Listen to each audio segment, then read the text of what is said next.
So recently I've gotten into magic. Get out of here. Yeah. The Lord of the Rings set really got me in. Yeah. And, you watch these people pull on TikTok, pull packs, and they're cracking them, and, you're seeing that. So recently I bought a box, and I set up a couple different cameras with a Stream Deck and OB Studio, and I was flipping between the camera angles with overlays and whatnot. So it's kind of fun. Yeah. Do you know of Chris Ramsey? He's on YouTube. The puzzle solver. I've probably seen him, but like off the top of my head. Yeah, check that dude out. All right. Yeah, that dude is big time into magic. Well, hell. Are we good, Daryl? Okay. You're all good to go? We good to go?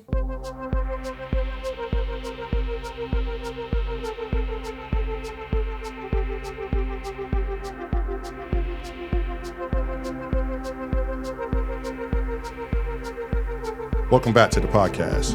And today we have Matt, a.k.a. Moose Dillinger. Hey. And we have Sparky, a.k.a. James Dillinger. A.k.a. MARELYN. How he is still alive, well, only the universe knows.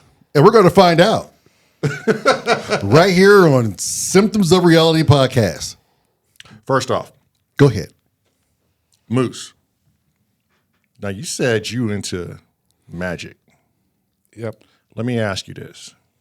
When you watch The Lord of the Rings and Gandalf is doing this thing, is there anything that might have or may have not popped in your mind that wizardry and magic could be a real thing and not this make-believe sleight of hand, I learned this in the book? Is there anything out there that says magic is real? I mean, I think there's plenty of things that you can never explain, right? There's plenty of things that happen on a day-to-day basis where, you try to find the science behind it, you try to find the theory behind it, but there's, just a whole bunch of things that could, you look at people that you ask them about the afterlife, right? The spiritual world, things like that. You can't, there's not necessarily an explanation to it. Yeah. But So you're not ruling it out. I'm not ruling it out, no. I'm with Matt, man, because a big part of me, I think Gandalf, if we can imagine that he's doing that, Yeah. it's got to be possible at some point, Yeah. right? Because of everything else that we do in movies. Like, remember back in, I don't know how old you guys are, but back in the 80s, there was a lot of things like flying cars and flying skateboards. Well, I mean, we're not that far from that, I man. don't think so. What was his name? Merlin from King Arthur's Tale? Yeah. Merlin? I mean, they literally wrote things about that dude that seemed to be pretty plausible. If you've dived into that. I don't know if you've delved into that. I mean, a little bit, but it isn't all legend founded in reality at some point? Right. There's some inkling of a truth behind it. I like to think so. Like think about the mermaids, right? Right. Old sailors' tales. They've actually found it back to manatees. That sailors would see manatees and think that they were mermaids, and then it just kind of old wives' tales go and go and go, and then Right. Yeah. So I caught a fish this big. It is. So Right. through the hand of man, you're saying things just come misconstrued, but they've all derived from something. correct. They have to. I mean, that's interesting. Okay, before we go deep into the hole we go, how old are you, Matt?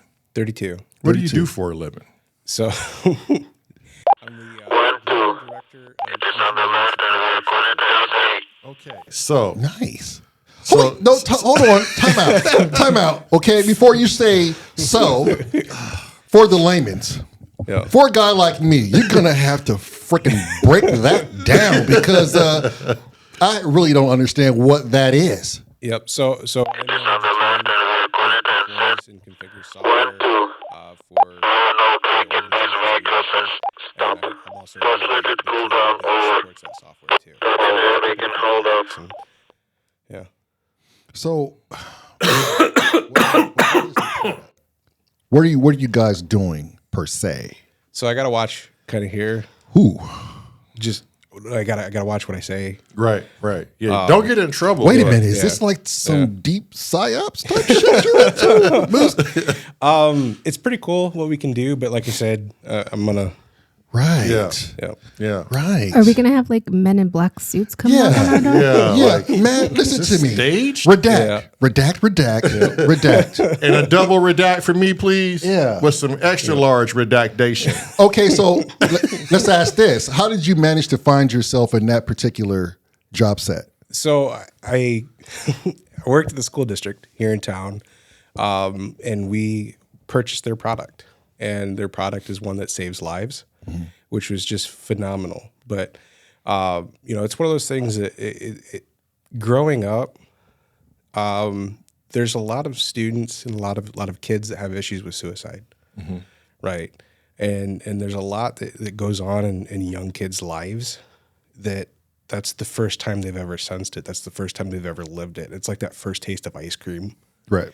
where you taste it. It's so sweet. It's over empowering. It's over like, and like the opposite end of that spectrum, the downs are so heavy. They're so burdened, and the kids never experience anything past that.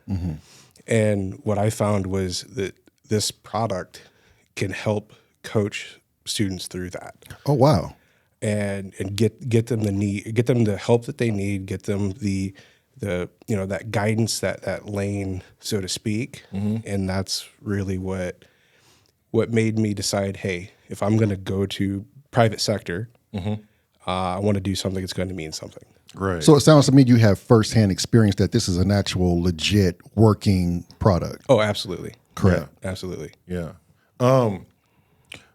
Where are you headed? Like, what's your train? Where's your train going? Where do you see yourself in like the next 10 years? Shit, the next 5 years, the way society is moving now. I really don't know. Yeah. I really don't know. Yeah. I've been asking And myself sometimes that quite a that's bit. the best damn math you can have. Yeah. Yep. I You mean, know. the big thing for me is chasing freedom. Right. Right. Freedom. Yeah. And I would say we're all kind of doing that, whether it's financial freedom, mental stability freedom. As a kid, did you see yourself doing computer work or? Yeah. I've always known that. I never thought I'd be at the level I'm at. And if you'd have told me 3 years ago, I'd have told you to go screw off. Right. Yeah. But also, sure. you're 32, so you kind of grew up in like a cyber age. I would like to think, where it's really getting a foothold.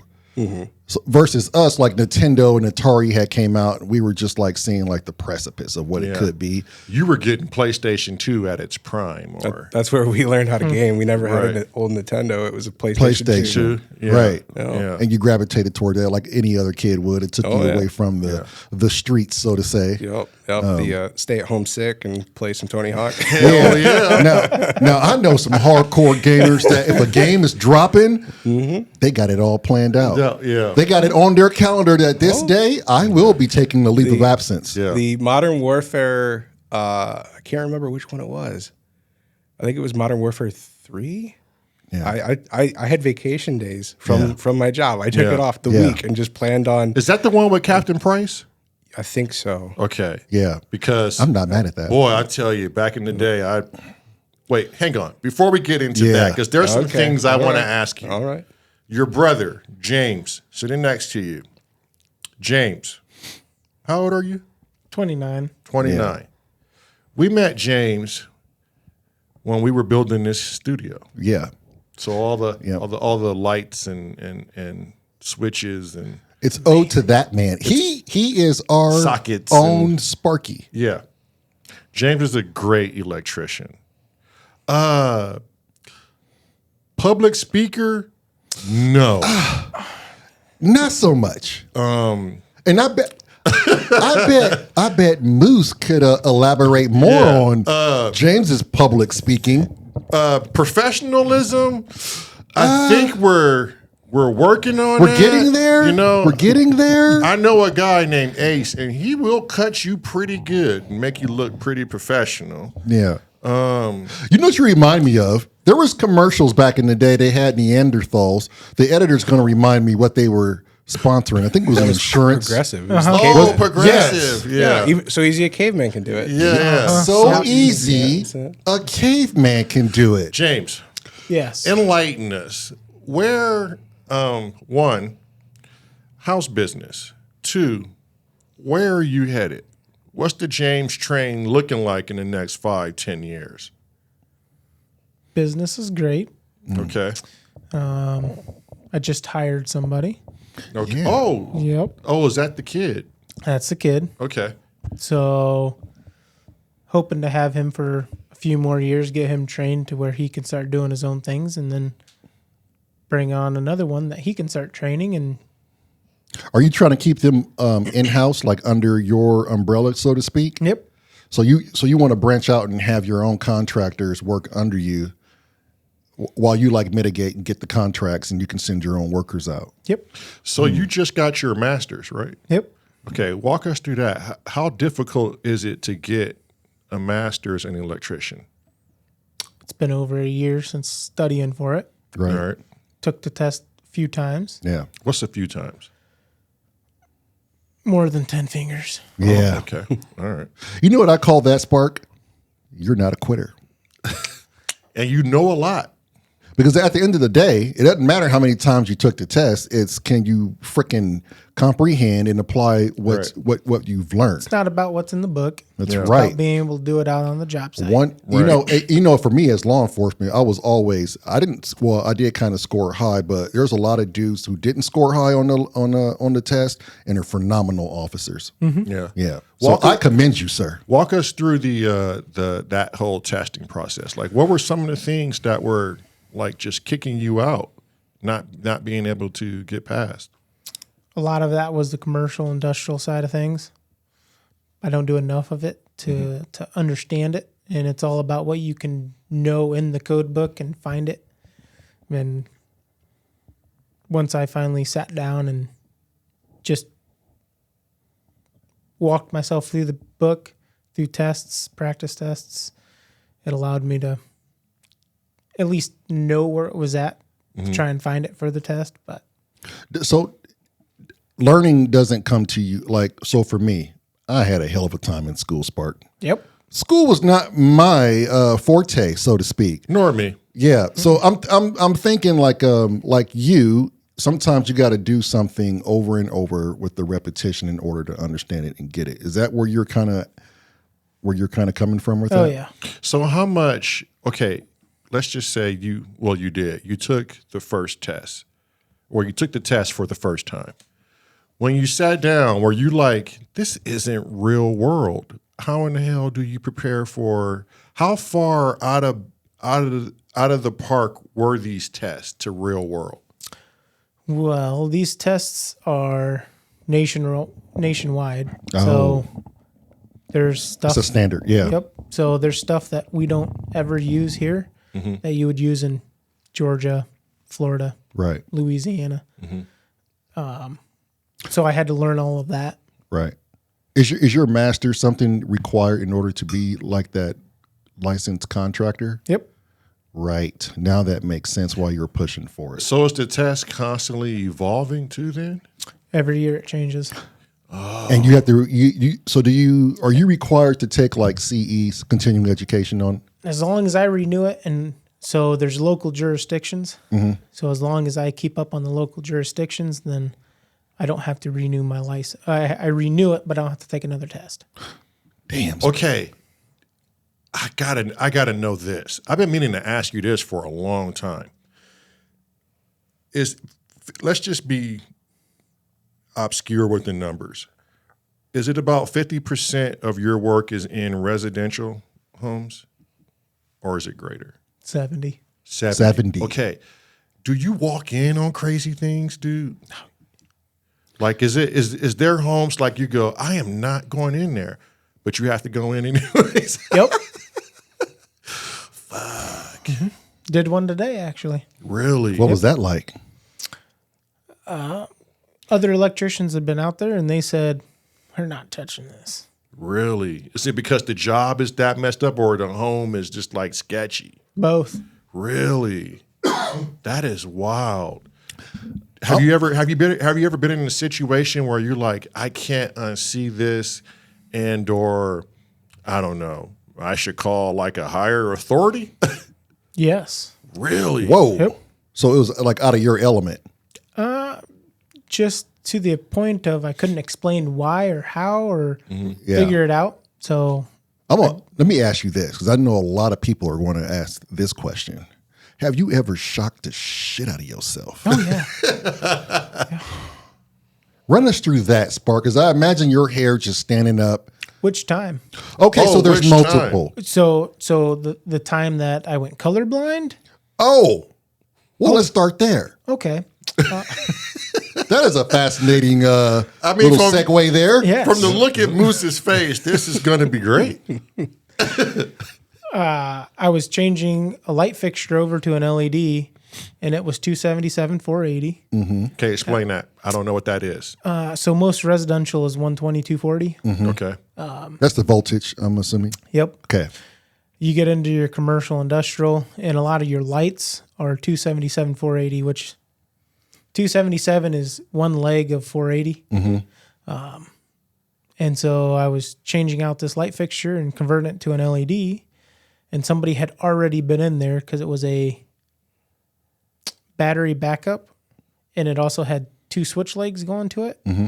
So they had already modified the ballast that was in there originally, and I had changed out 9 other light fixtures in this room, didn't think anything about it. You use your color combinations, and I hooked the last color up, and it blew up in my face. Whoa. And Was it totally your fault? my fault for not double checking and making sure that Yes. the original hookup was like everything else. So you assumed. I assumed. And assumption is a mother humper. Yep. So when it blew up in your face, what happened? Anything that was a color I couldn't see. So when it blew up, so you're saying that the flash from the spark was so bright. So bright and hot enough that I could smell my eyebrows that had burnt. I was also That right close. here. Yeah. How close is that to losing your life?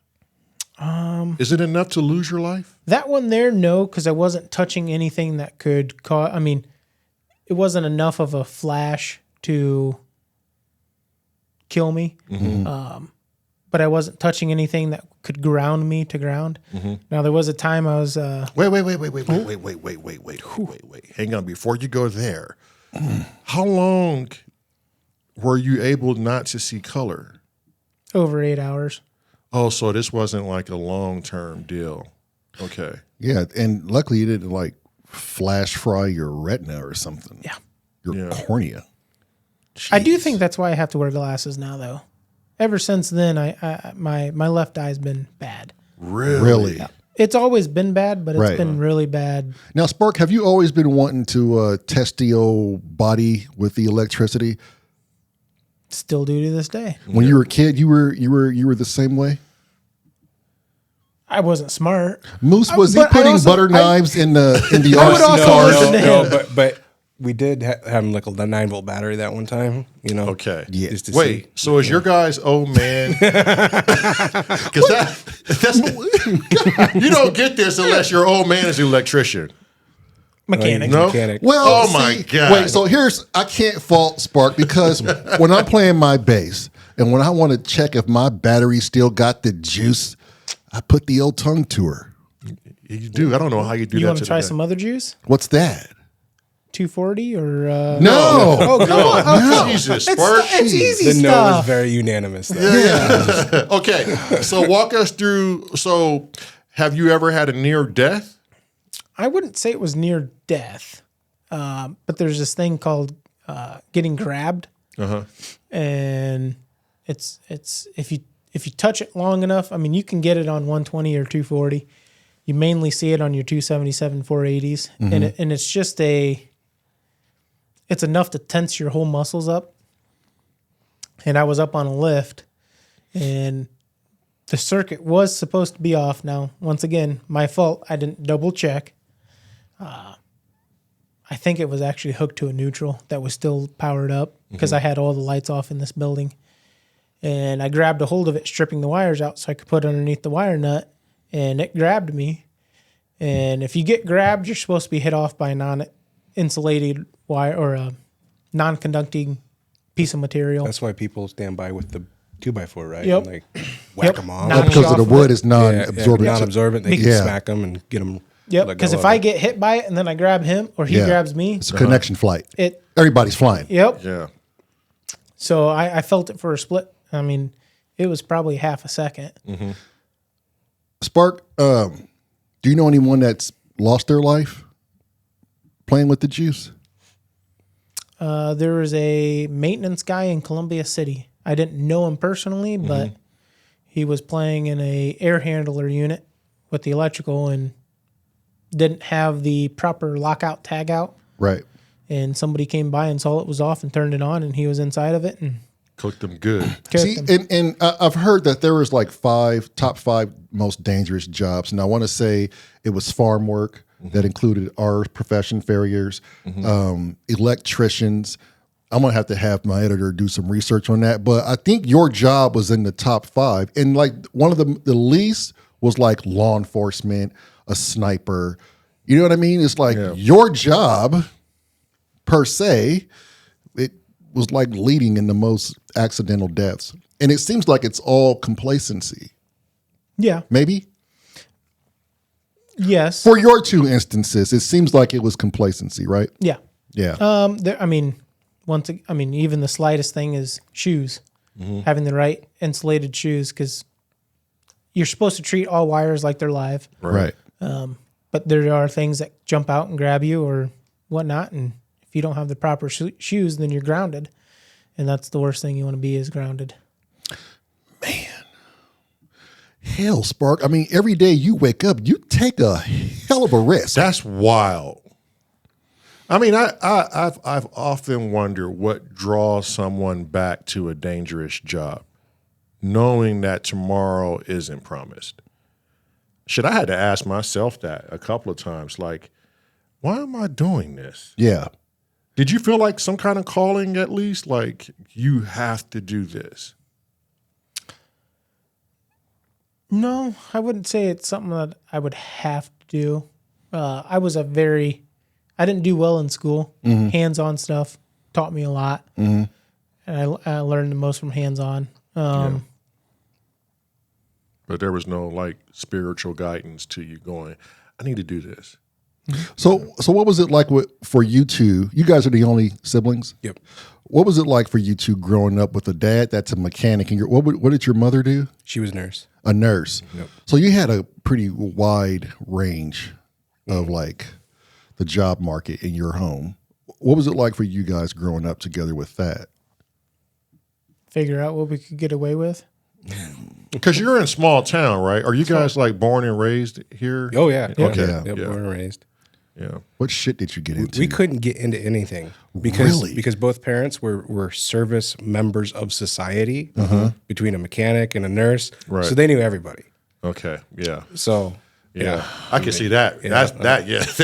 damn. You'd They get closed home all and doors. then mom would be like, "So what were you doing there?" And you're like, "Darn it." Well, yeah. Hey, but now, go ahead.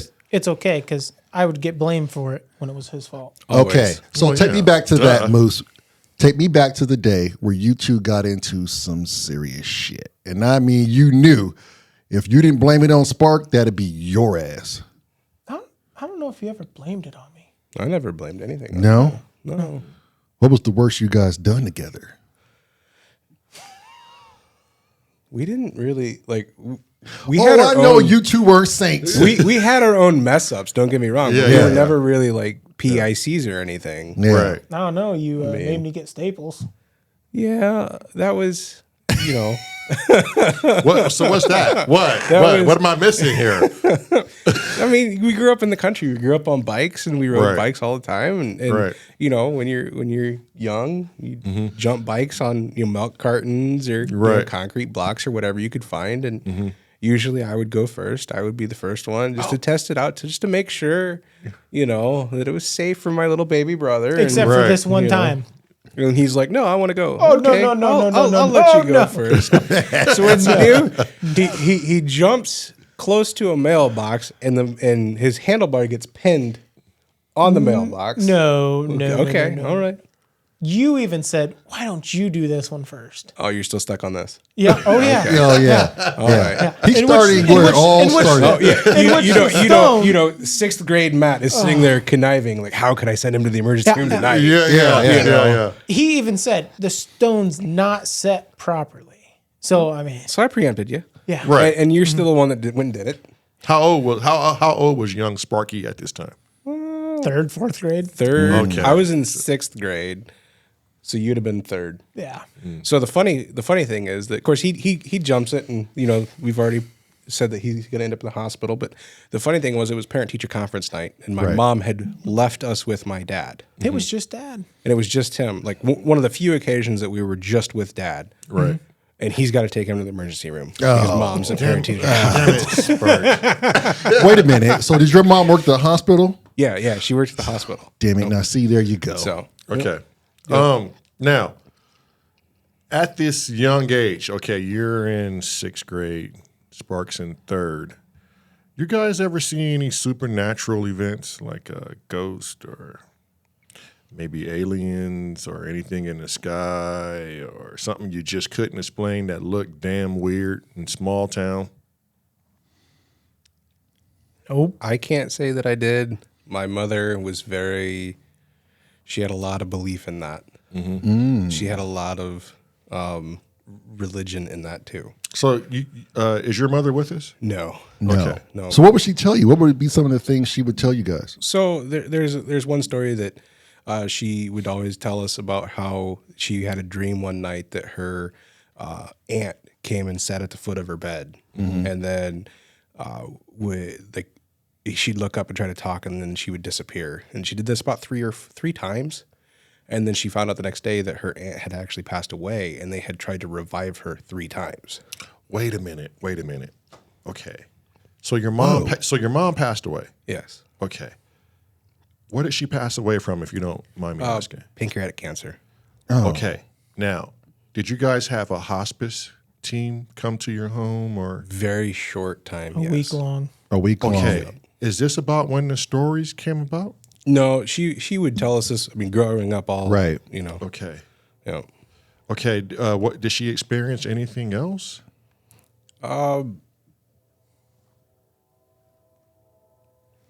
Can't really. Yeah, anything you remember? Yeah. Was there anything odd, like during that short week that you guys had, the time you had left with your mother, that you may have noticed, or anything you may have seen? I'd say the only thing that was odd or strange about it was the aspect of how things kind of fall into place. They didn't give Mom a timeline, so we didn't know if she'd last a week, if she'd last a month, a year, Right. and we did. So we spent the whole week with her. Every time we get off work, we'd be over there hanging out with her. And she's still coherent. Yep. and- And she was Oh, yeah. coherent. So that Sunday we met with the cemetery people, make sure the gravesite was paid for and It everything was was the good to go. Monday. And she went with you guys to do this? It was all at the house. Okay. Then Monday we met with the funeral people to make sure that everything was set in stone, how it was supposed to be. What she wanted, she was coherent. She made the answers, or she answered the questions, everything. And then it was about an hour after that she Really? Yep. How do you think she took it? Like, was she like I- major depression, or did she take it like, you know what, this is my ticket, boys, this is how I'm going to live it out? Like, I think it was, this is what I wanted. And after she got that done, it was, I'm ready out. to go. Okay. When she told you the story about her sister, it was her sister. It was her aunt. Her aunt. Yeah. What? How old were you guys? I don't remember. No. Do you? I don't remember. yeah. But you guys held on to this story.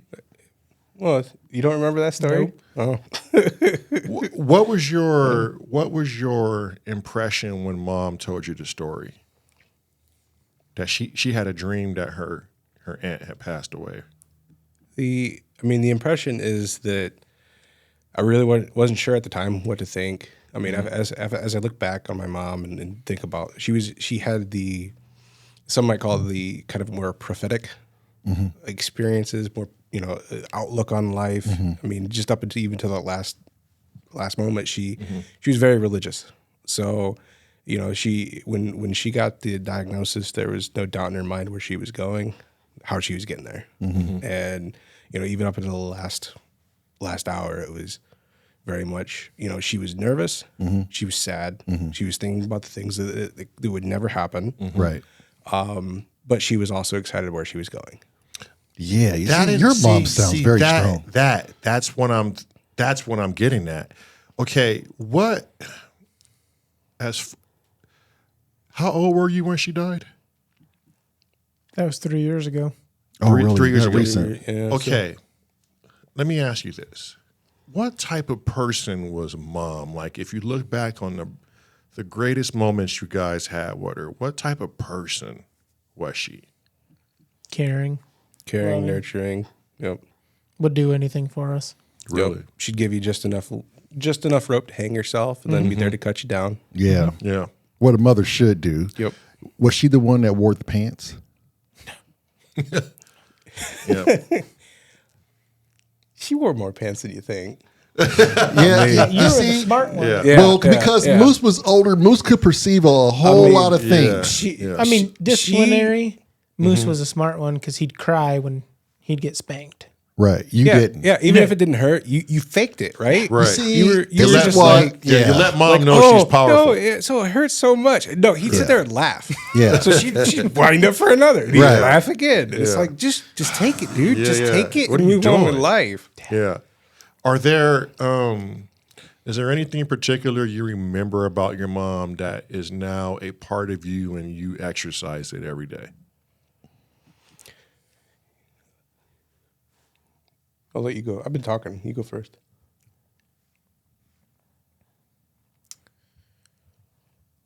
Putting yourself behind and look forward to what somebody else has to say.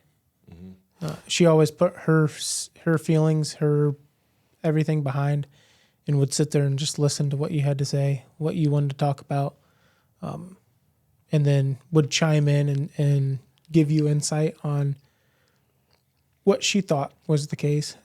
But it was never like a, well, you're doing this wrong or you're doing that wrong, or this is how I would do it. It was never a, this is what I would do in your situation. It was always, well, what can you do to better this situation or get yourself out of this situation? Not so much as bailing you out, but walking you through to better yourself, because just like that, you never know when they're gone.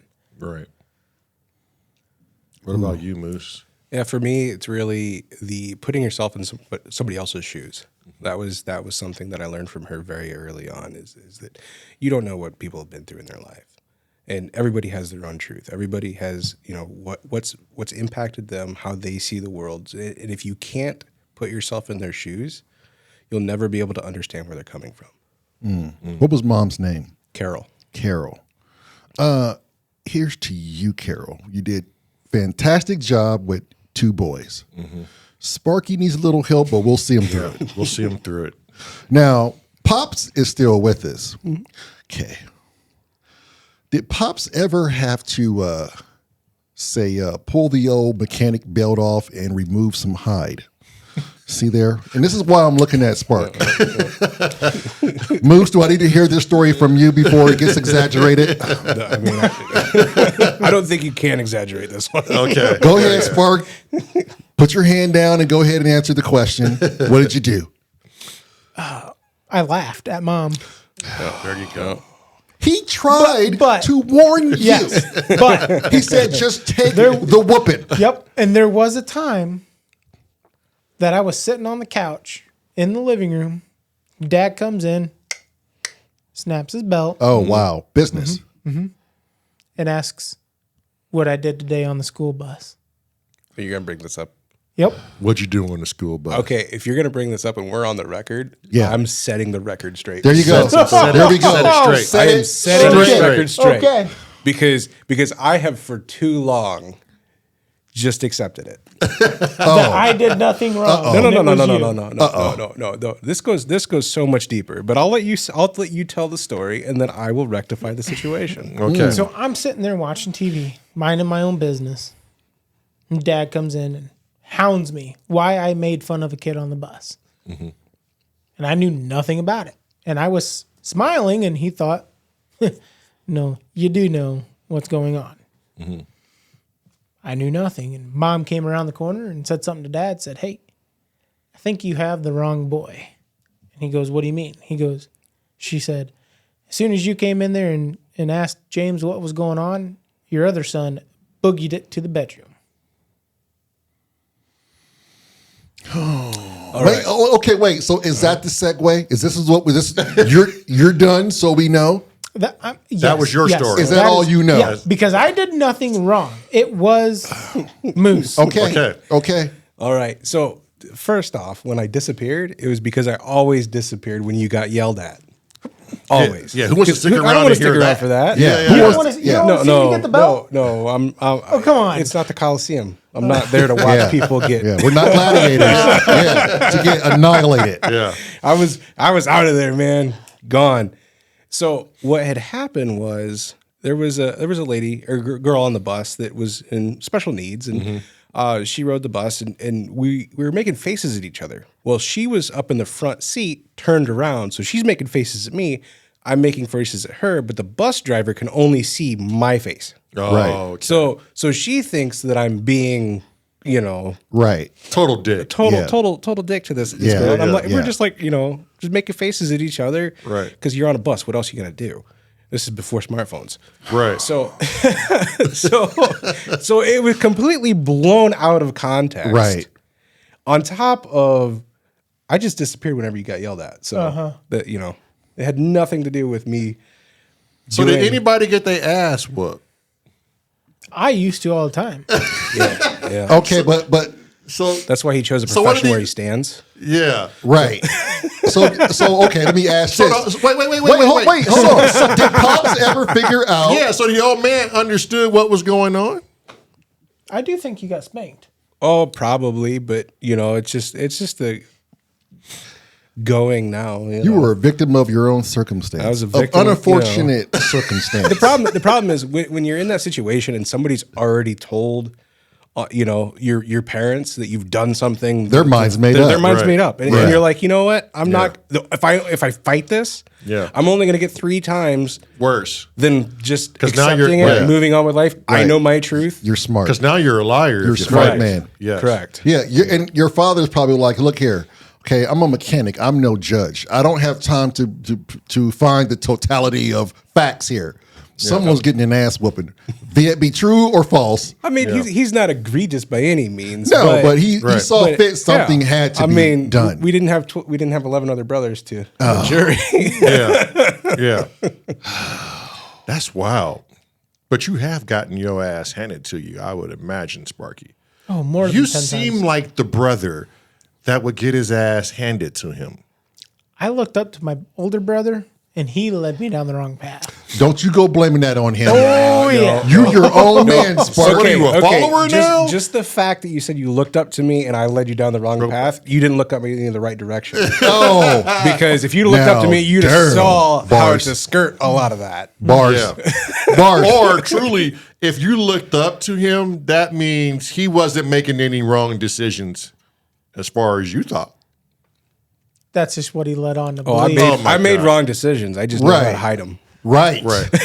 I did too. Are you like he's throwing down a lot of facts right now, and I just hope you're retaining this. I don't think you are, Sparky. I don't think you are. either. What? Because you still look lost in the sauce. You guys being as young as you are, and you guys are holding down your own careers, your own occupations.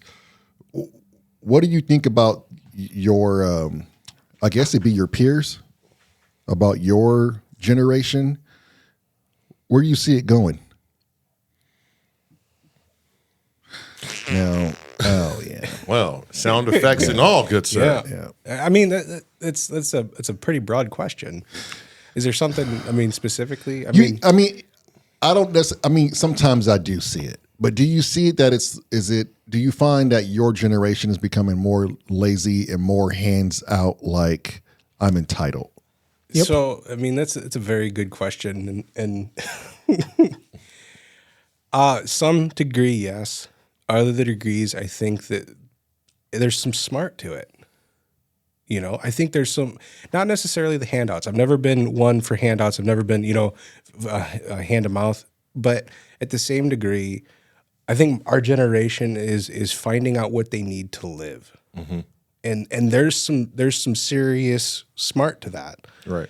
because we look at my mother, right? She never reached retirement age, and she passed away. She was stocking all of her money back for a rainy day, and she never is going to get to enjoy it. Right? What do we do? We show up to work every day. We grind it out in hopes for a better job, and so in hopes for that title, in hopes for X, Y, Z. We're chasing what is freedom. Now, a lot of people that are our age, they've found it. They've found it in day to day. Now I'm going to say, make sure your bills are paid. Don't get the government to pay your bills. But if you could pay your bills and not grind it out on a 40-hour job, kudos to you. Right. I like that answer because, with everything we have to evolve, right? And I never heard that side laid out like that before, because why do we want to keep on doing the same thing over and over and over and over when it's supposed to be, let's do things easier for ourselves? Why do we have to do a 5-day work week? Why not a 3-day work week? We can still put out the same effort, but why do we have to do it so day in, day out? And I've never thought about it like that. And I guess that's breaking the cycle, right? Because you want things to be a little bit easier. I don't want my life to be working 9 to 5 doing back-breaking work. That's what I don't want for my life. And if I'm a young person nowadays, when technology's at the fingertips, I get that. Yeah. Thank you for bringing that point up, Yeah, man. I don't think That is a anything's great answer, sir. is. And Sparky's raising his hand that right is. now. I am so... And I'm not sure we want to hear from this guy right now. I'm just... hold on. MARELYN, do we entertain Sparky's question? We have to hear from the editor. I guess we're gonna have to, right? He's technically on the podcast. It is a just world, and Yeah, The editor saved you, sir. yeah. I think we Thank have you. to. I owe you. Go on, Sparky. it's a democracy. I guess we all Gotta have brace to. for it. Here we go. I mean, I agree with him.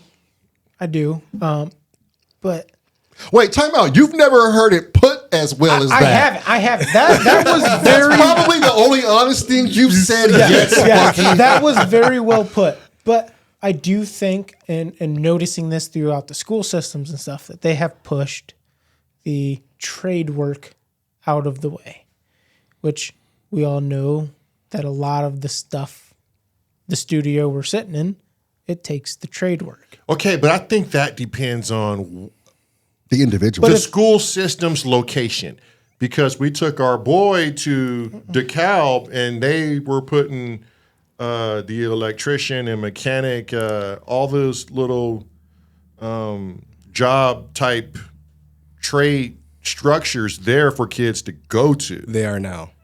So that wasn't always the case. It's been a 5-year It's a hit and cycle miss. in and out. Wow. Yep. And what happened? I mean, we could talk all night about the student loan issues Right. now. I mean, Right. But what happened is that, I mean, my generation was taught you go to college. Yeah. You're guaranteed a job. You go to college. That's what you do. If you want to, even taking that off year is bad. And too many kids get into that. I mean, I was lucky. I was 13 years old and I knew what I wanted to do. Right. And I went, even with knowing that, my first year I failed out of college. I absolutely, I mean, it was community college at that. I got kicked out and said, hey, don't come back. Yeah. That was when I decided, hey, I need to mature a little bit. And I talked to my family and I said, look, you want me to work full time, you want me to go to school full time because you don't want me to have student loans. I get it. But if I'm going to go to school, I need to go to school. And that first semester out, I pulled a 4.0. Right. But, that's just so many kids, they end up in that situation. And the problem is that these institutions have a free checkbook. I mean, you have students that they can't go get a loan for a car, but yet the government will give them thousands of dollars Facts. for school. Facts. And then on top of that, it's predatory because interest rates. Right. I mean, I don't know if you guys have seen. There's a lady online that actually showed her student loan, and she had been paying, I think, $800 a month for 5 years, and ended up owing more than what she had borrowed Because the interest is because so high. the interest. Right. And that's $800. That's in some places that's a mortgage That's a payment. mortgage. Right. Right. And you're right. You can, and I think it's all designed that way, right? It's designed to keep the machine running, because if we give you this job, right? So what money is coming to us? You're going to take your checks and you're going to spend them on what you will, whether it be getting credit cards or outliving whatever your pay grade is. Right. So that's like their perfect way, of keeping the populace in check. The only thing is, it's just growing so far out of hand. I think colleges are now starting to realize that students are smarter, and they're going, well, why do I want to become a physical therapist when it costs $250,000 of debt and I'm only making X amount? It's going to take me 50 years to pay it off, and you expect me to have a mortgage, a car payment, kids, Insurance. and do all these other things that I want to do, and I'm never going to be free. It seems like the system is literally built on stress instead of success. Like, there's big money in stress. Well, if you look at the Big money in death. if you look at the entire economic system, it's all about how can I take $1 out of your pocket and put it into mine. Right. Yeah. Not only $1, but 10 of those. Oh yeah, 10. Right. Yeah. Absolutely. Spark, is it hard to find people that still want to do a trade? Oh yeah, So, I mean, did you just get lucky finding somebody? I did. I actually got called on and said, "Hey, are you looking to hire?" And I said, "I'd take on another person." Right. And luckily, he was 18 years. I mean, you look at it, you put an application out there for people to sign up, and you're looking at 40 plus years old. Very rarely is it a 18-year-old. Right. Moose, do you see people like coming toward your profession? Yes and no. I see a lot of people that got sold that profession, and now that we're in the spot where we are economics wise, we have Amazon, Google, Microsoft. All of those guys are laying off. The market is just absolutely flooded with people. Right. I mean, you can't go post a job on Indeed without at least 50 Amazon layoff applicants applying. Well, at first, no one wanted to work. Now, all of a sudden, inflation hits, and everybody wants to work. And it seems like Jerome Powell has absolutely no idea how to get us out of stagflation, basically. For us to sit here and talk about this, we could be here for hours. So we all agree the system is pretty much trash right now in any direction we can look at it. So let's turn it around and have some fun with the short time we have left. I got to ask you this, Matt. Now, my mind works awkward if you don't watch the show. You're in the software business. Okay. Ones and zeros. It's not even a proverbial ones and zeros. It is literally ones and zeros. The human brain and consciousness. This may be out of your wheelhouse, but God damn it, Matt, go with me. All right. Is it possible we're software? And Now see, wait, hold on. the human consciousness is just software, and So certain people are entitled to an upgrade and certain people That's not a bad one. aren't? There, boo. That is actually something you posed that I can actually get on board with. well, what he just hit on is the actual theoretical Matrix. I was just going to say it's the Matrix. So it was actually rewritten where the Matrix. It doesn't make sense to have human batteries, right? Right. You're going to spend more energy in that than actually you're going to get from them. But the theory was that each human, their brain was a processor for the robots. Correct. Okay. And that's why, you could get people infected and the system became unstabilized the more and more people you took out of there because you were removing processors from the system. Yeah. When I read that, I was like, oh my gosh, suddenly it makes sense. Yeah. Okay. How much, and I don't even know if this plays a role. Sparky's got his hand up. Yeah. Well, go ahead, Sparky. I'm sorry. I didn't see you. Go on, Spark. You want to? I got your back. So if we're talking like processors, is that like Mike, get your face in the mic, Sparky. right here? Thank you. It just popped into my head, like Okay. with the way today's society is, that they're pushing to get all these people in on online stuff or computer stuff. You're pulling that processor out to do the trade work. And is that messing up their side of? Essentially, we are. I know where you're going with this. We're androids, and we're trading parts and pieces, basically. I get that, which kind of leads into what I was going to say. Is sound. Let's just talk about sound and software and the engineer of the software. Does sound play a role in how a process may work while developing software? I would definitely say it does. I mean, it sound is creativity, right? If you're listening to certain songs, you're processing things differently. You're looking at things through different lenses, Right. and there's a lot of times where music it's life.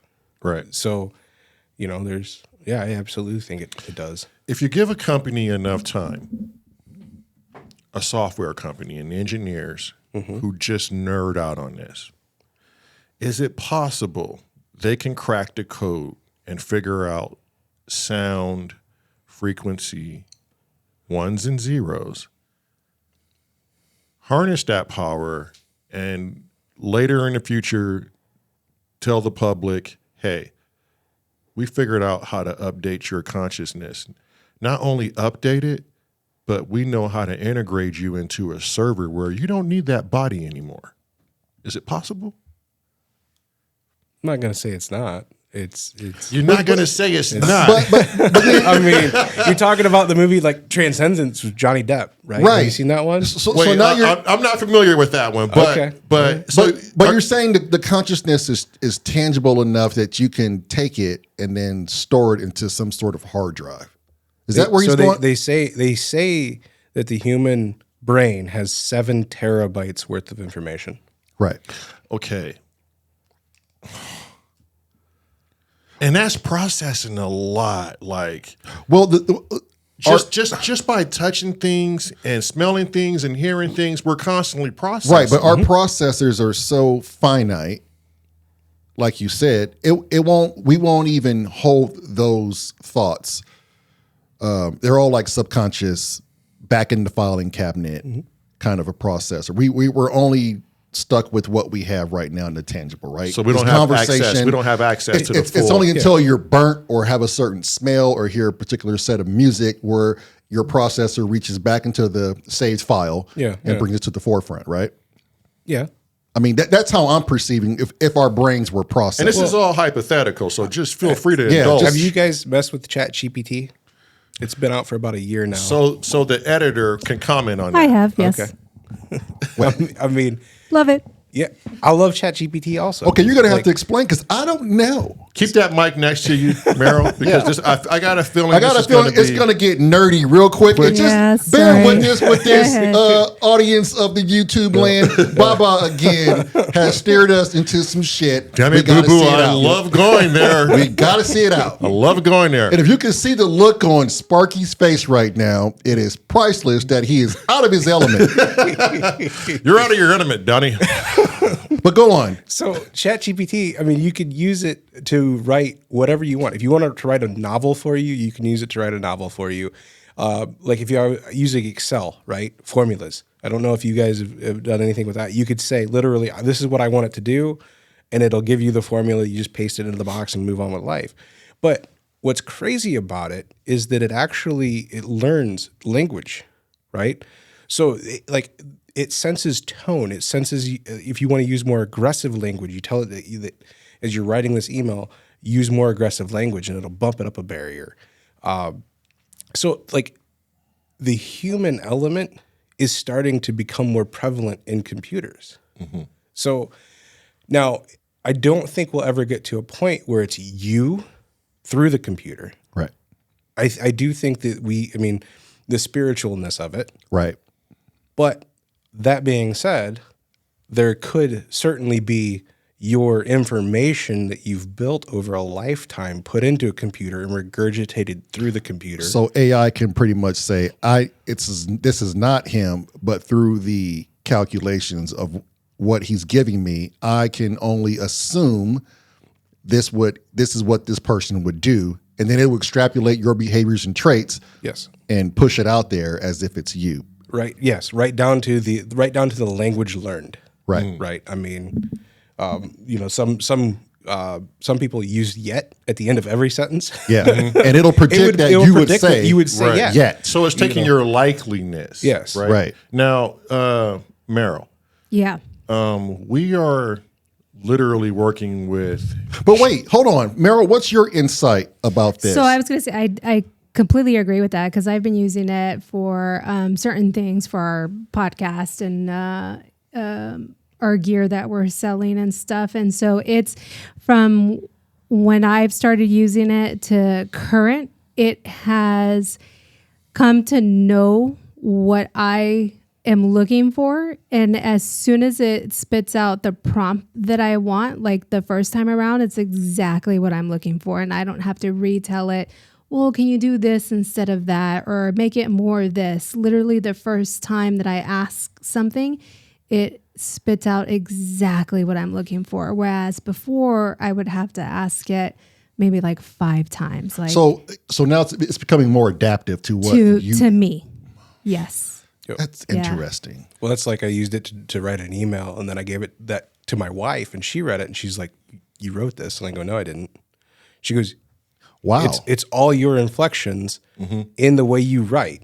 And I said, "No, that was ChatGPT. It wrote it." So, I mean, does that scare you? Oh, it's absolutely As a scary. software engineer, where does it stop? I mean, where does it stop, is Moose? really Where is this train going, Moose? I do think that there needs to be some protections in place.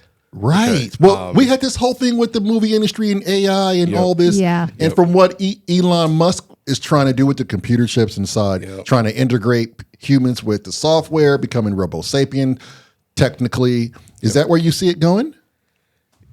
It's anybody's guess now. I mean, there's a lot. Cat's out of the bag. You're on the front line.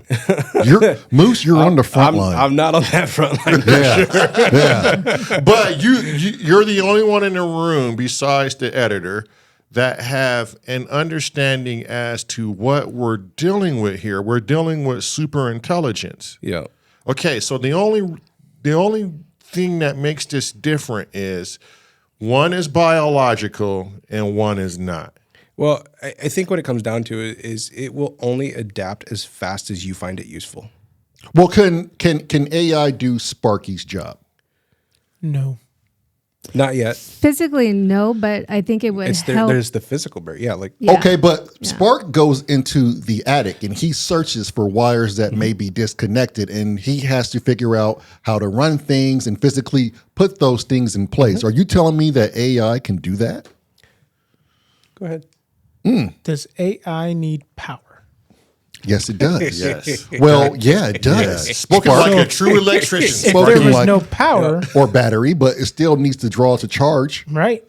So the natural progression is that like in the next 10 years, it probably won't.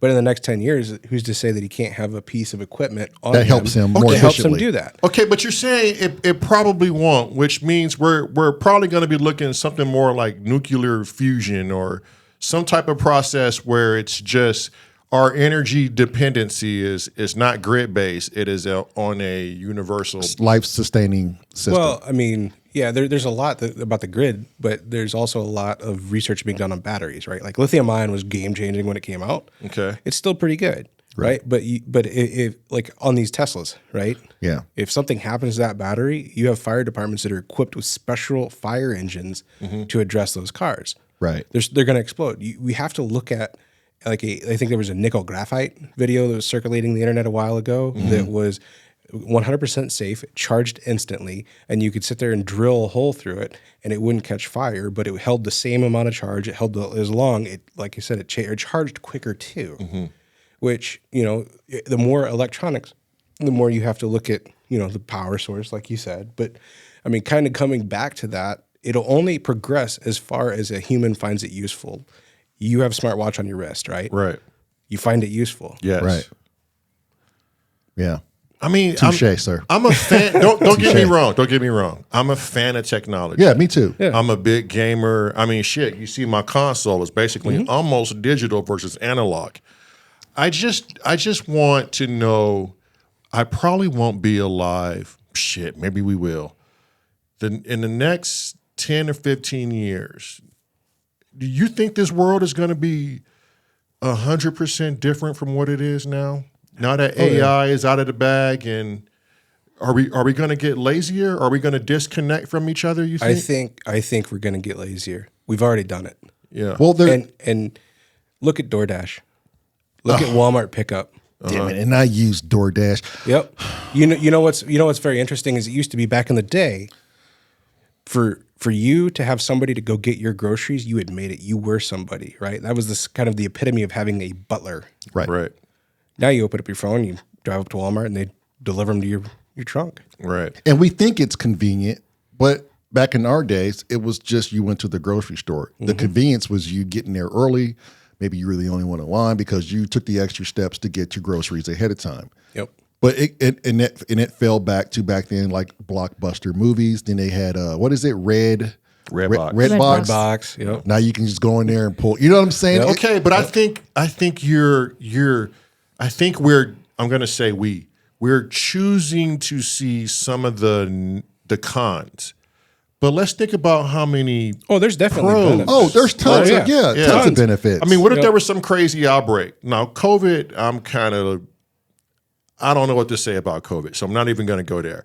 But let's just say Ebola or some wild disease popped up. I can see these things being beneficial because there's less contact with individuals or the disabled who need, to get certain things. Well, I mean, and say what you will about COVID, but I think it led a lot of things into that direction. Yes. A lot of that understanding. It made that. It was a baseline. catalyst. Yes. But you're still in contact with it all. I mean, here's the thing. Like, look at what it did for school districts, right? There were a lot of school districts out there that were hesitant on sending devices home with students. Right. The one-to-one policies. Suddenly, almost overnight, that was gone. yeah. School districts were sending devices home. That was suddenly no longer a problem. Right. So, I mean, it drove a lot of things more progressive overnight. Right. But if you talk about like Walmart, you have someone picking the food, packaging the food, putting it into another vehicle to transport it. They're touching it, and then they're dropping it off. So now you've had more people than if you just went to the store and touched it yourself. I think that's going to be a day of the past too. I think we're going to have. Well, didn't you hear that there's going to be billions of robot droids So, yeah, that was- deployed? yeah. and they're going to be affordable enough for every. Well, I think behind that, for every household, they're going to make it affordable. right, but behind that, what they were saying to make that happen, they were going to put like, I don't want to say every human, but they were going to make a universal income, meaning you don't have to work for it. It's just universally giving to you. So let's just say all of us in here, Nothing's ever given. we get right. We get $5,000 a month to spend. That's the universal income, and we let robots and AI do everything else. So Bill Gates had a whole thing a while ago where he was talking about kind of along that lines, and it kind of goes into the Death Race movie. I don't know if you've ever seen those. No. There's a Death Race. It was like 2048 or something like that. The premise was everybody's out of a job because AI robots are all doing the job for them. So what do? And around that time, Bill Gates came out and said, look, you could make something like that sustainable if you started taxing the organizations that are replacing personnel jobs with robots that are untaxed, unwageable. Right. Bill Gates. And he's buying up a lot of farmland right now too. I haven't yet deep dived in the literature of it on why he's doing it, but I have seen articles where he's buying up a lot of farmland To be able to control the crops and I don't know that for sure, but why else would you buy up a lot of farmland? You know, like why would you need that much? So I don't know. There could be something behind that. Yeah. But I don't see it lasting because, like we were just saying, technology is good, but if you put it in the humans' hands, technology can be very, very bad. I don't see us living long if we let AI and robots do all the work. sometimes, not even sometimes, more times than not, I look for an old pair of Converse. I look for like an old Nintendo system. I just want to go back to when the days were simple. And I think he's right. I think too long of something like this, people are going to go and say, remember when humans actually wrote music? Or remember when you actually had to hire an artist? Or remember when there was actually a director and a film crew that made a movie? And those things are going to become king because they were a thing done in the past. Well, they were done by human hands. You take away everything from us, what's left for us to do? Right. I mean, we're curious by nature, but we're also, we build, like we're social creatures. What happens to the artist when now AI can do it? What happens to your job, to Spark's job? What happens to this podcast? What are we left to do? What happened to the people that were switching the telephones when they came out with the electronic switching? Right. I mean, there's a cycle of things over and over and over, and you can either progress or change. You know, it's just like, you brought up movies and CGI and things like that. You look at, I don't know if you guys seen the documentary on Disney Plus about the what's that company that George Lucas started? It was the Industrial Lights and Magic, ILM, right? And you look back at the practical effects that they were doing versus what they're doing, on CGI today. Right. And it's different, but it's still work. Right. It's still work, yeah. But I guess it's not as fun. It's not as fun. So you're being an optimist. Lighting in a way. models up with firecrackers, that's fun. That's fun. Right. Right. But it sounds like you're being an optimist. Like you don't see this like going too far off the rails, but there has to be some sort of red. But you're going to have a whole lot of mass unemployment versus unemployment. I think you could sit there and question the employment. You can sit there and question, but if you let it play the victim, right, you won't look for the opportunities to change. Exactly. Right. That's where I was going. And maybe I'm only speaking, and I agree with you, but maybe I'm only speaking this way because it's what I'm used to, and it's so hard to shake that out of my wheelhouse because it'd be like telling the guy that was born in the 1920s. He's only there because. That's what I was used to. I had to put my milk to keep it cold in a well that was like 20 feet underground. Yep. You have a refrigerator. There's now. a reason that Kodak turned down the digital camera. Right. I mean, because we kind of get caught up in our own wheelhouse, our own reality, we can't ever see that going any further. Right. And we oftentimes get left behind. Yeah. Right. Yeah. What do you think? What do you think, Spark? So how does AI exactly work? Well, we kind of went over that, like the finites of how. God damn it, Sparky. I'm Were you not present? I was for this podcast. I was thinking. Okay. Thought I saw something burning. To be fair, his hamster is working overtime right now. I'll give it to him. I'm with you. When that hamster gets smoked, it is smoked. Yeah. I'm just thinking, like, how can you have AI go into a house or even come out to this land and survey it No. if it doesn't know. But what you're doing is AI will have access to the public housing records and will be able to pull that But you're talking layout and be able to look at the electrical and say, okay, your best chance of finding a wire is within 5 feet of this. Right. But without the people who have Probability. actually been Yes. Yeah. But- out there who have seen how other people have And done what it in the what we're past. saying is, Sparky, we're putting that information and we're putting it into the machine. Okay, so AI is able to extrapolate all that. So AI can't all work your without legwork us. that you've done. Yeah. AI can say, okay, thank you for the input, but let me tell you the best possible means of route you should do. It is essentially going to be YouTube So- on steroids for the DIYers. But in order to input that information, you would have to have somebody like me Correct. inputting to AI. Yeah. But we just won't need a lot of views. Right. What's wrong with me? Nothing wrong with you, but with AI taking over everything, we just may need a handful of you in whatever little geographical location just to input the data so AI can work more efficient. I For don't- us. Even Gru needs his minions. Yeah. I don't think the humans will be totally obsolete. I just don't think that's going to happen. So, But so I think the one thing that would benefit Sparky, the AI portion, is if you would have utilized it to study for your test. God bless America. That would it because you didn't know about the You see chat what she did there, Moose? Yeah, it would have helped you tremendously But with studying for the test. No, Still, wait, but hold on. hear her out. Listen So it's to her. not gonna.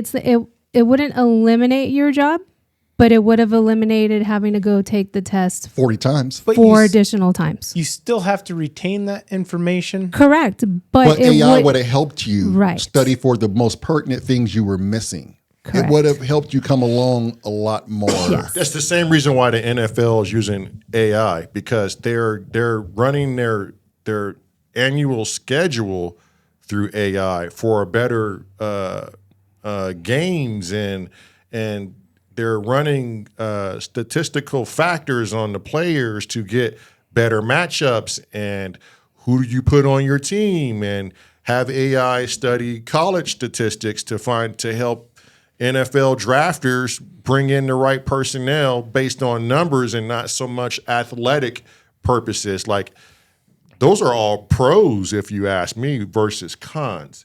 So, I mean, it's easy. Well, the con is kind of what we talked about, right? Those drafters now, what do they do? right. Right.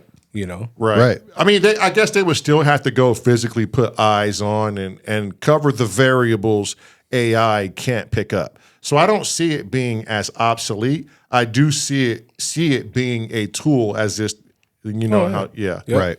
Yeah, it's definitely a tool. Yeah, when ChatGPT first came out, they fundamentally changed some of the college courses, right? They said, okay, suddenly you don't have to learn your language.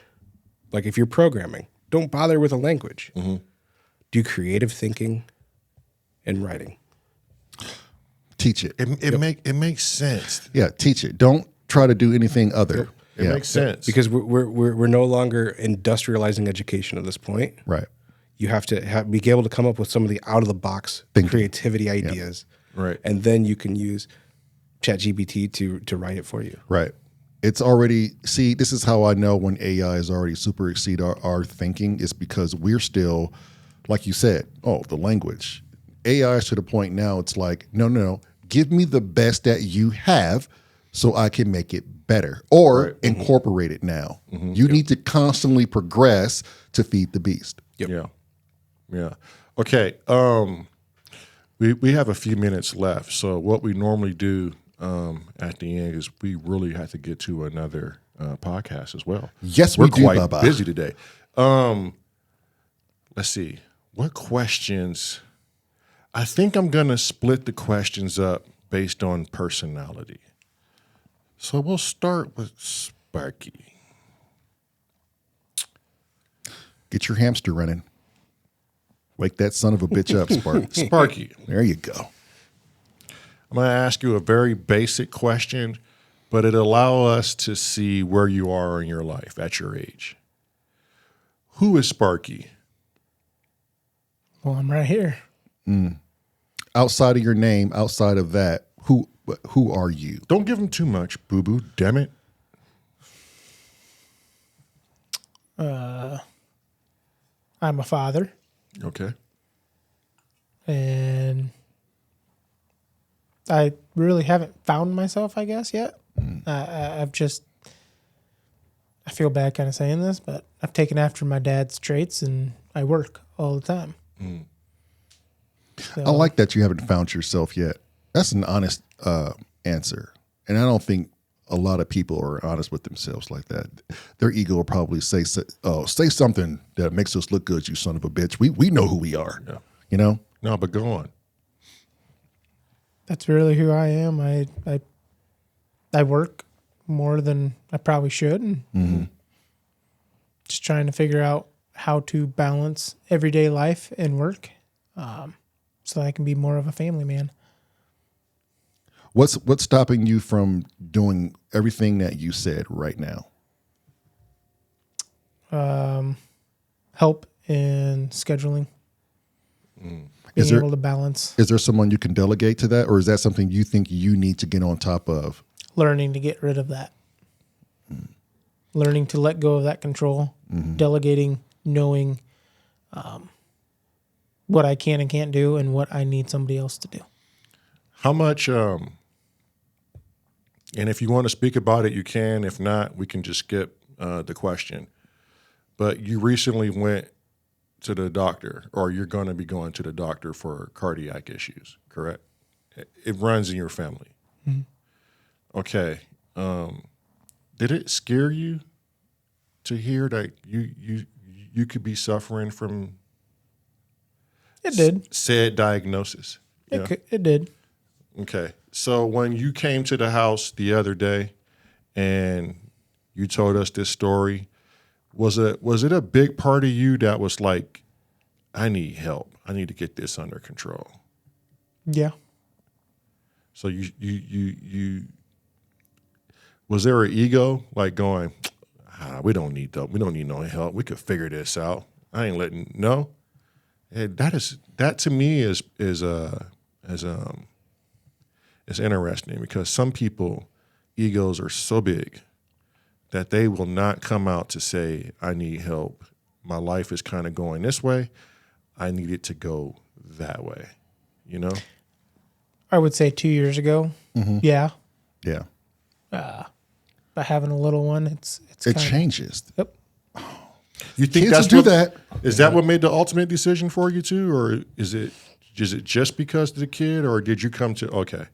No, had it not been for my kid, there's a lot going on that I probably would have just lived day-to-day life. But having people in my life, influential people, Yeah, having my daughter.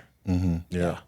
I'm glad you came to us for help, because boy, we gonna put it on your ass, boy. We're gonna work you We're gonna all put it on you, kinda boy. good. I'll show you how it's done. We're gonna work you all kinds of good. Oh, we're gonna put it on you, boy. But I'm happy that we had this conversation, because I'm glad that you finally are starting to figure you out. Yeah. And you're holding yourself accountable. And you know deep down that's not what you want for your life. So talk to your brother, talk to your wife, help. You got the support, talk to us to help delegate that, to free you up from those burdens so you can enjoy. So, and there's one thing that we've always practiced, the three of us, okay, is you either talk about it or you be about it. Right. There is no trying. And my biggest fear is any one of my friends, I hear stories about how people were so close to somebody and they didn't even know that they were suffering from depression, and the person killed themselves. I'm not saying it's going to be as extreme as that, but I always want to put myself out there. I just want to help, you know? So, Moose, Yeah. what the hell do we even ask you? Moose, you're one of the friends that I have that has all the damn answers.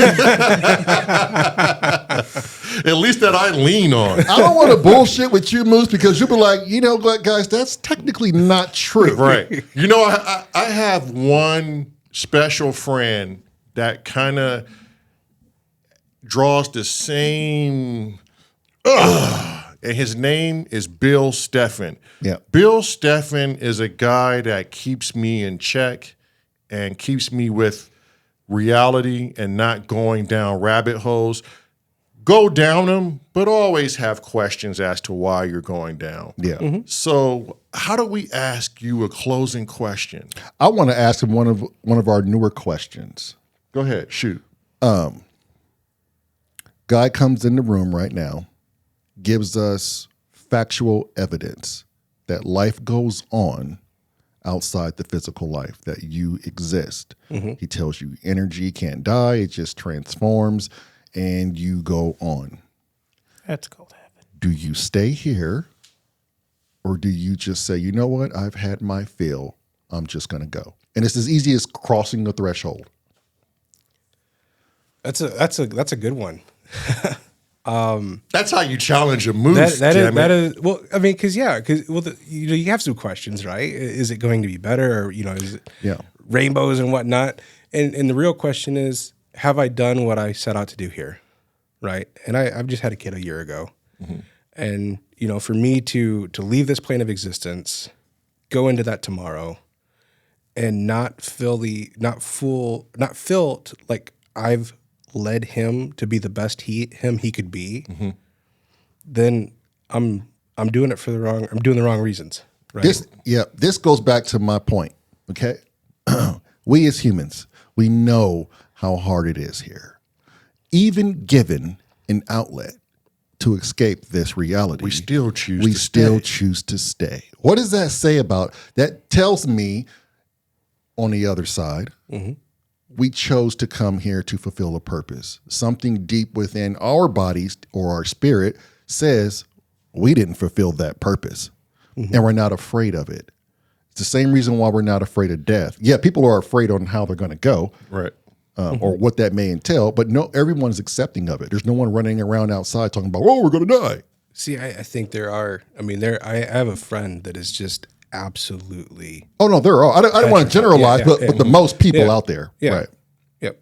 But go ahead, finish that. He's absolutely terrified. Just absolutely terrified of it. I mean, and you get into the whole religion thing, which I don't think we want to. But the people that, like my mom, one of the things that she always said with every funeral was, you could see, if somebody believed and if somebody didn't, because their funerals are very different.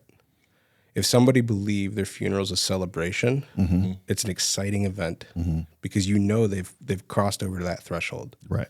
And they're in a better, no pain world, right? But people that don't believe, and then they just feel like you pass tomorrow. That's the end of your story. It's a sad affair because there's nothing more. What do you believe? I believe there's heaven. Yeah. I believe, yes. Are you religious? Yes. Okay. What's your denomination, if you don't mind? Non-denominational. Okay. I love that. Yeah. Yep. In your mind, what is your heaven?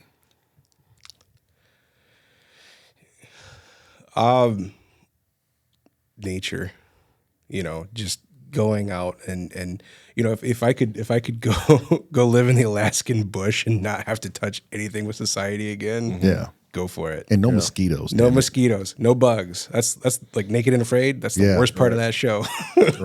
Sparky, what's your ideal heaven? First off, are you religious, Spark? Yeah. What's your denomination? Non-denomination. I love it. So what's your ideal heaven? Nature. There's no worries. It's just bliss. Yep. Have either of you guys seen the movie with Robin Williams called What Dreams May Come? Long time ago. Okay. Sparky, you need to watch it. But there's something that's universal with that. And I'm not just trying to jump on the coattail, but in my mind, I perceive the earth element of just like nature, the grass, valleys, mountains, of being in a place so pristine of earth, right? But just better, where you just carry on and just have that existence with everyone that you've come to know and love. I think it's far different from this, where we take, if we want it, we take a memory of this, but I don't think we will take a memory of this. and we're upgraded into a different server. That's far different from what we will ever consciously know, and we will learn how to behave and learn more lessons there. And I believe it's parallel. It's stacked on top of each other, and it just goes and it goes until you've reached a higher self. You know what I think? What's that? I think we should ask Chat GPT. We should. Next time these boys come back, we should have that available. But have we given, what is again, Chat GPT. Have we given it enough information on like near-death experiences and, is it just going to give us an half-ass? Well, I mean, there's plenty of books out there too that talk about it. Right. There was one that I was reading. It's called Heaven. I can't remember the author, but it was talking about how actually true heaven is a regenerated, reincarnated Earth.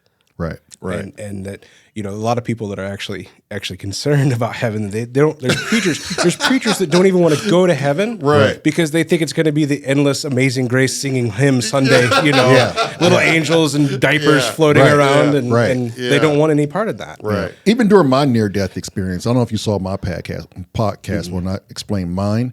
Maybe because it was tailoring itself to my belief, I had nothing like hums or Jesus or that thing about where I was at in my particular space. I was just in the space, in this like proverbial tunnel, going into like weaving out of the universe, right? I never got to that point to where like I could see there's heaven like most or a lot of NDEs. So it's like Harry Potter and King's Cross when he died? Yeah. Okay. Yeah. Mine was just more, I was consciousness. I was bigger than my body. And I just had this overwhelming sensation of just love.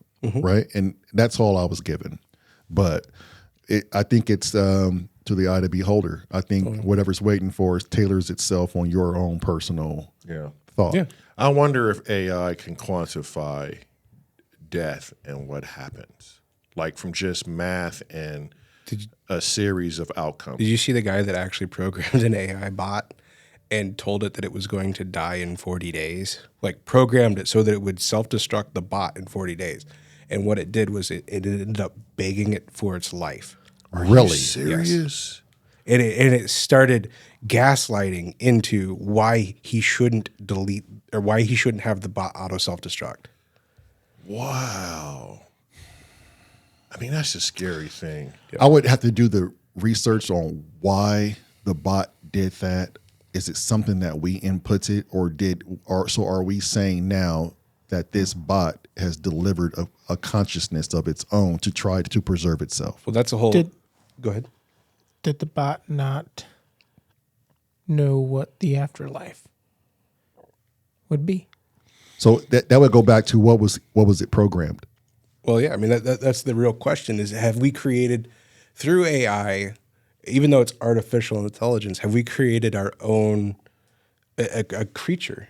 Right. And given with a survival instinct. Yeah. Yeah. To try to self-preserve. Yeah. I think, and I hate to be the bearer of bad news, you guys got to come back soon. I mean, you guys came today after what, 2-day notice? I think we need to have you back on this couch very soon so we can pick up where we left off. Because this is going to take mind us self-challenge AI. and we never did jump into I had a few more questions before we go. Sound and what sound does to the human mind and how it can drive some men crazy and some men sane. And we know out there in YouTube world, we're not idiots. We know that people have probably come way closer to figuring this shit. We're entertaining ourselves at our enlightenment level. Right. Go with us on these And journeys. if you've been following our podcast, you would know that we tend to stick to the caveman way of thinking as host, and that's why we have guests to kind of widen the spectrum possibilities and bounce and the speculation off of each other's ping pong, ping, your turn, his turn. However, if you do want to go to a channel on YouTube and really want to get some investigated, cryptid, goes down the kind of proverbial rabbit hole, go to Belief Hole on YouTube. Our good buddy John P. And his twin brothers are doing a phenomenal job. Oh yeah. With kind of sticking to some good investigative work, and the animations and the way they run that deal over there. It just sucks you right in. Yeah, it's a beautiful thing. Yeah. Sparky, you want to plug your business? I mean, are you a good? He might be too busy to plug it. If I could find some help, yeah. Are you a good electrician? Do you want to plug your business? This place is still standing. Yeah, it is. Well, you didn't build it. You just hasn't caught ran on wires. fire. Son. I'm just thinking of the dad joke possibilities. Plug Yeah, the business. plug. Yeah, jeez. What's your business? What's your handle, dude? Dillinger Electric, Diller, what city? Auburn, Indiana. Auburn, Indiana. You have any social media platforms you'd like to put out there? None. Zero. So as we figure out Sparky's business and how to get you in will tune with get it, you back. we will get you there. We will get you there in the professional manner. He is not providing for our you. editor can work wonders with even the Murai. However, Sparky is one of the best electricians that I've ever known, and I've known quite a few. But he's actually very competent, and he's a very well put together. Maybe not put together per se. but he'll get your job done. Plus, Yeah. and then some. He certainly can make the lights come on. I have all my hands. And he has all his hands. Yes. Yeah. Moose, you got anything you want? Moose, I can look at you right now and say we're not saying anything because I do not want Men in Black. Actually, just at go our ahead and door. redact that question, Yeah, Meryl. Meryl, just go ahead and we redact never all even asked him that. Take his whole No. statement Yeah. out because I'm afraid that somebody's going to be And putting ask, it. let's just change his voice. Can we just change Yeah. Moose's voice? Yeah. He was never black his face out. And No. everything. Moose will be just like a black square throughout the Yeah. whole Yeah. podcast. Give talking him square. a voice right now, Meryl. Let's see. he'll Let's, be. Oh, what was that voice was the- again? Well, you got to make it high and squeaky. Oh, high and no. squeaky. We're gonna get you some justice here. No, let's see. No, they're not even she's working not out. pushing buttons. They're not No, even okay. It's fine. Yeah, Can't win 'em all. shit. Well, Can't look win 'em here, all. damn it. Yeah. Like the channel. Subscribe. What you say? I didn't say anything. That was It's Spark. him. Did you say ring the bell? I said, will do. Oh, will do. Oh, there you go. Do you want to Turn the say bell ring? on. What did you say, Moose? Turn the bell on. Turn the bell There you on. go. Damn it, Moose, you're a genius. The Patreon is up. The Patreon is up. We're not going to self-fund the Patreon anymore, are we, Baba? We've never self-fund our own Patreon. To our Patreon members, Although I do bring it up, too often. I would do it if we had to. Thank you to our Patreon members.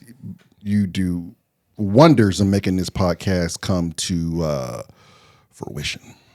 For Vision. Fruition. We're on the TikToks. No. We're on the TikTok. Yes. We're on the Instagram. Yay. And then we're still working on videos for the old romper room. Yeah. But it's too cold and the missus don't want to take her ass She doesn't want to outside. ride Yeah, dirt bikes. nope, nope, So in the cold. So And stand by. We now have merch and we'll do a separate short video on the merch. Yes. and the merch is looking very good. Super cool merch. Super Yeah. cool merch. And it may or may not have some AI involved. it may or may not Maybe. be monkeys involved. It may or may not be Super cool. what he said. Yeah. It may have some bim bim bada bim on it. Oh, Yeah. gosh. Here we go. All right, here we go. And that's going to be a piece from me. Peace, peace.